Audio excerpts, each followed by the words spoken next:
이 영화는 자기계발의 함정을 보여주는 영화입니다. 봉준호 감독님은 우리에게 끌어당김의 법칙? 그런 거 없어. 긍정의 힘이 얼마나 우스워질 수 있는지 이 영화는 보여주고 있어요. 돈은 다림이라고 돈이 주름살을 쫙 펴줘.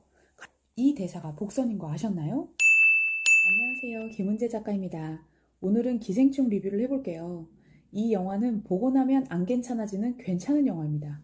혹시 볼까 말까 아직도 망설이는 분이 계시다면 보셔도 될 것 같아요.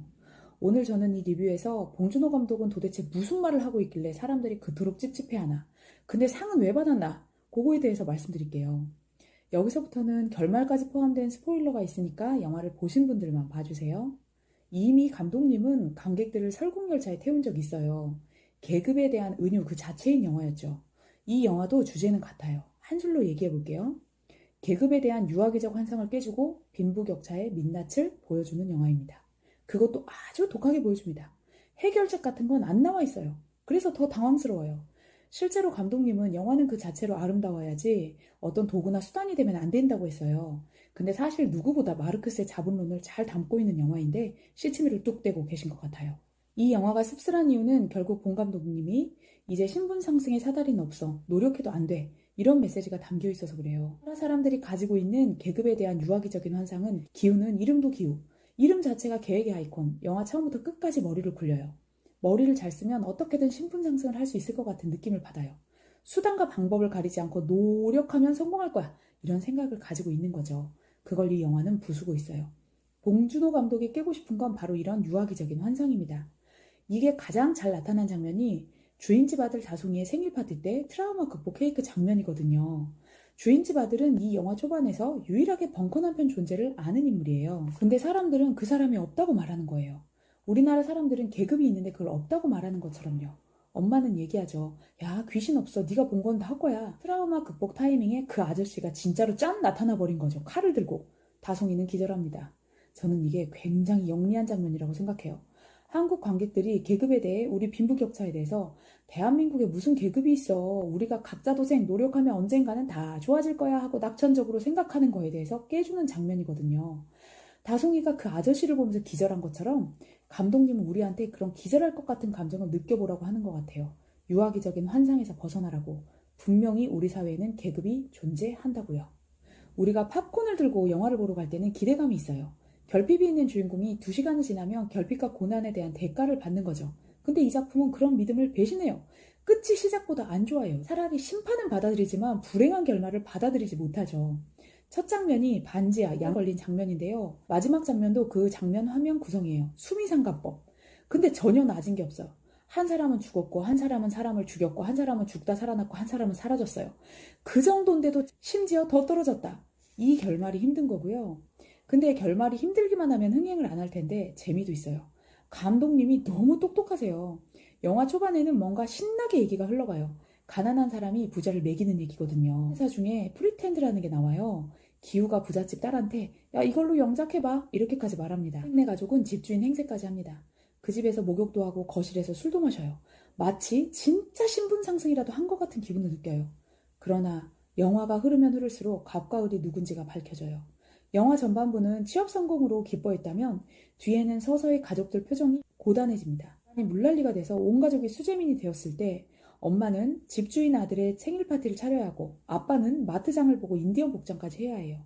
자녀들은 전화 한 통 받고 그 난리통에도 주말에도 그 집 아이들에게 봉사를 하러 가야 돼요. 안 그러면 잘리니까. 이게 은근한 갑질이거든요. 부잣집 사람들은 그 사람들의 생계를 자기들이 가지고 있다는 확신이 있기 때문에 아무렇지 않게 이런 부탁을 할 수 있는 거예요.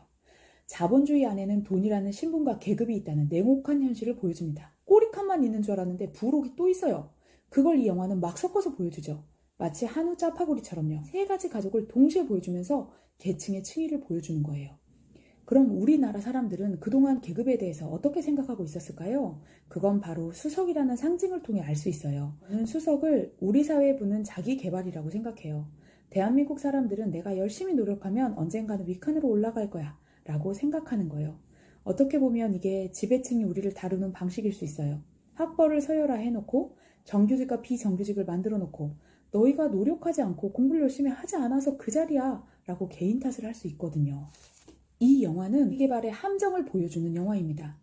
실제로 영화 대사 중에 기우는 홍수 중에 아버지, 이 돌이 저한테 달라붙어요 라고 말해요. 봉 감독님은 자기 개발 중에 끌어당김의 법칙을 풍자한 것 같아요. 파울로 코엘료가 연금술사라는 책에서 간절히 원하면 우주가 도와준다. 이걸로 끌어당김의 법칙이 우리나라에 막 불어닥쳤는데요. 시크릿, 꿈꾸는 다락방. 이게 우리나라 초대박 베스트셀러잖아요. 웬만한 북튜버 중에는 이 끌어당김의 법칙을 소개하지 않는 분이 없는 것 같아요.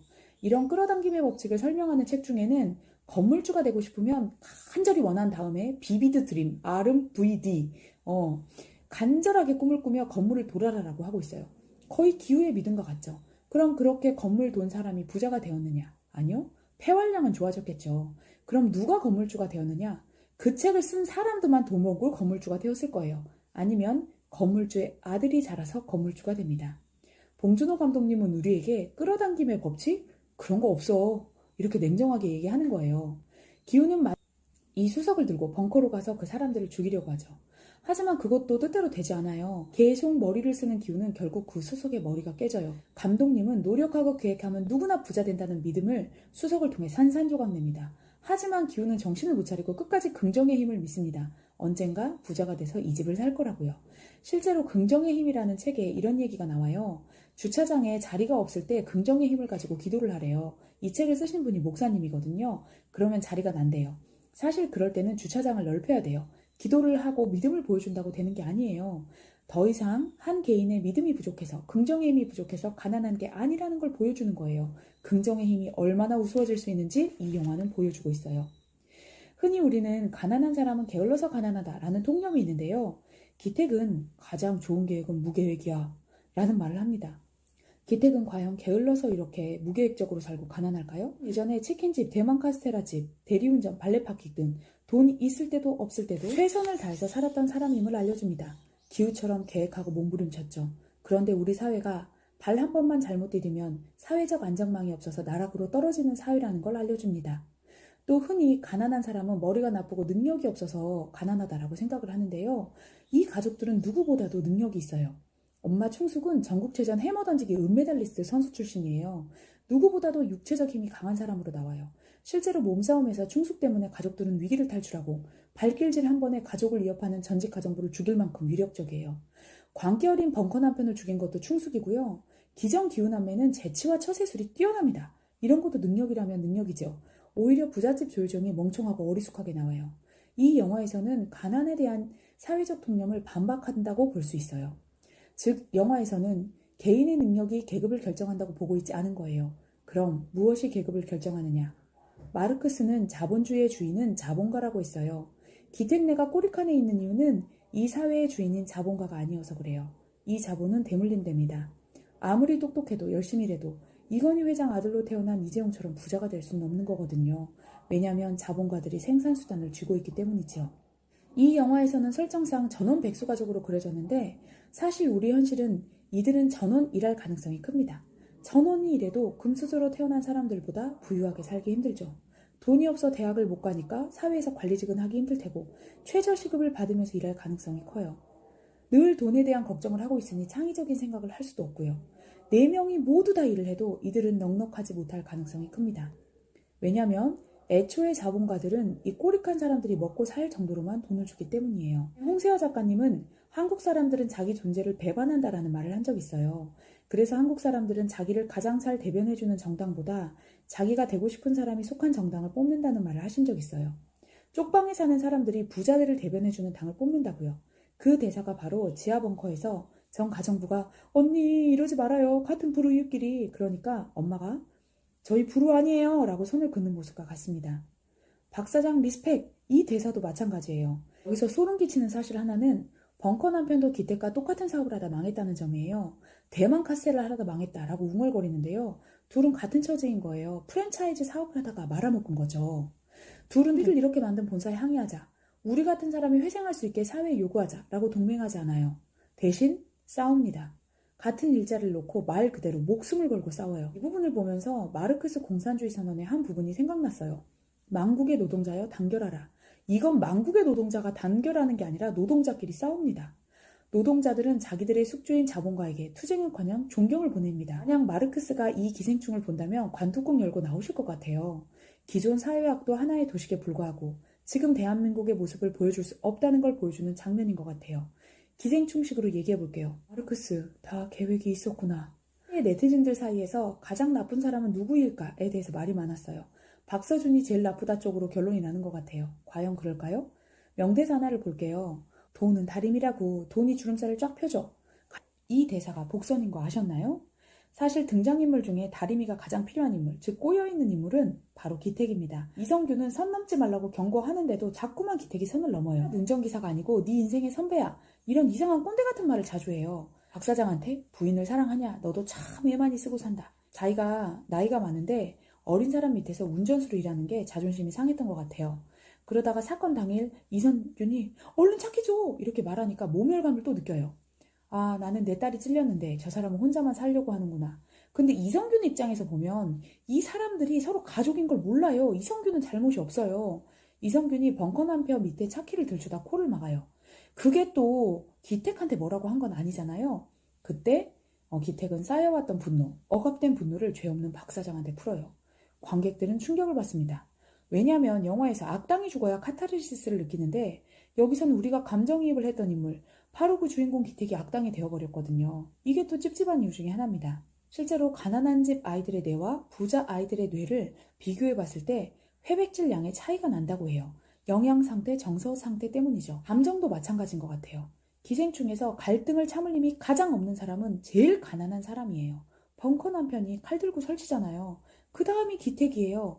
계급에 따라서 인생도 달라질 수 있다. 감독님은 이런 이야기까지 보여주고 있기 때문에 이 영화는 불편합니다. 그럼 끝으로 본 감독님은 왜 이런 메시지를 던졌을까요? 우리의 민낯을 받아들이는 것, 그게 변화의 시작이다. 본 감독님이 진짜 이야기하고 싶어하는 건 그게 아닐까 싶습니다. 칸 영화제가 이 영화에 상을 준 것도 이 부분에서 전 세계인의 공감을 얻었기 때문이라고 하는데요. 실제로 많은 기자들이 본 감독님한테 와서 분명히 한국적인 정서를 다루고 있는 한국의 이야기지만 이건 우리나라에 가다 놔도 똑같은 이야기다 라고 말을 하셨대요. 이만큼 전 세계적으로 빈부격차나 계급의 문제가 심각한 자본주의 문제로 대두되고 있다는 건데요. 꼭 우리가 계급을 방치했을 때는 우리 모두가 자멸한다는 결론을 보여주는 것 같아요. 마지막에 별다른 잘못을 한 것 같지 않은 자본가도 함께 죽은 것처럼요. 마르크스가 자본론에서 자본가가 너무 노동자들을 착취하고 해고하고 이러면 결국 소비 능력이 떨어진 노동자들이 기업의 제품을 소비하지 못해 공황이 온다고 밝힌 바와도 같죠. 이상 씁쓸하지만 묵직한 진실을 담고 있는 영화. 한 번쯤은 곱씹어보고 그럼 나는 앞으로 어떻게 살아야 되지? 이런 생각을 해봐야 되는 영화. 다시금 마르크스를 떠올려보게 하는 영화 기생충이었습니다. 해설이 도움이 되셨다면 좋아요와 구독 버튼 꼭 부탁드려요.